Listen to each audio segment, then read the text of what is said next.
Hello there, it's Avinam Nirola. I'm back here with my new video. Guys, finally competitive international cricket is scheduled to begin after a decent break in the form of an ODI series between Sri Lanka and Bangladesh. Let's preview the first among three one-dayers. Do like, share and comment down below. Subscribe to my channel as well.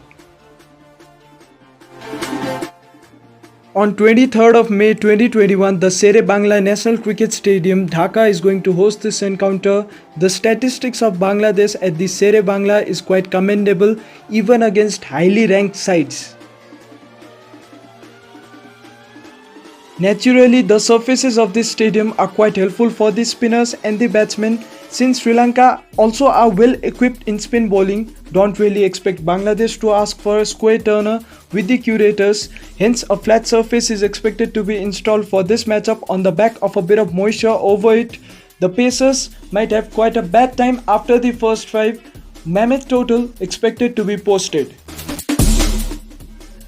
Due to the expected flatness of the surface and the possible involvement of dew in the encounter in the latter half of the match, do expect the toss-winning side to opt to field first.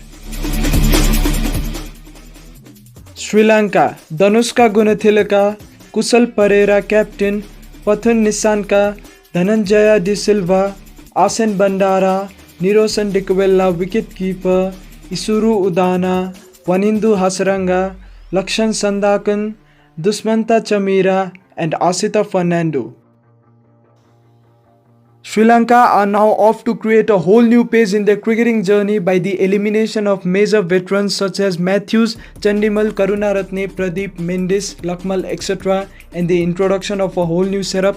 Their latest batting youngsters, namely Pathun and Asen, did perform brilliantly against West Indies to finally allow Sri Lanka to open a new chapter in their booklet. Their batsmen are in a brilliant run of form and so are their spinners. But it's their pace bowling department that lacks skill sets, experience, temperament and quality in my view. I actually am very much happy to see their batting department being throttled, but it seems as if there is rush of blood in the selection and rejection when it comes to pace bowling. Lack of proper backups in the pace bowling department might hurt them big time. Are they overdoing?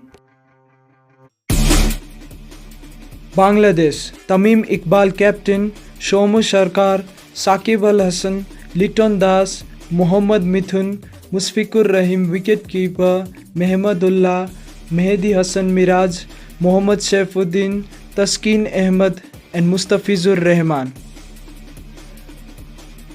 The Bangla Tigers usually perform like the Tigers at the Sere-Bangla. To add up, this side of this contain individuals that have a lot of experience at the international level while playing out there.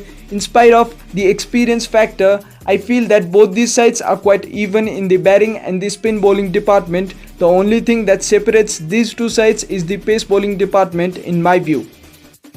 Apparently, it seems as though the quality, experience, talent, etc. are relatively high in the Bangladeshi bowling attack. A bit more batting depth might help this side to come up with an attacking approach from the word go. I hope that Sarkar and Saqib get back their respective batting positions in order to take the game through up to the last over of the innings. ODIs are the strengths of both these sides, so it's quite unfair to write any of these two sides off. Either team can pull off any game on any given day. It's just that Bangladesh have a slight edge compared to Sri Lanka because of the home away factor and the experience factor. Take care.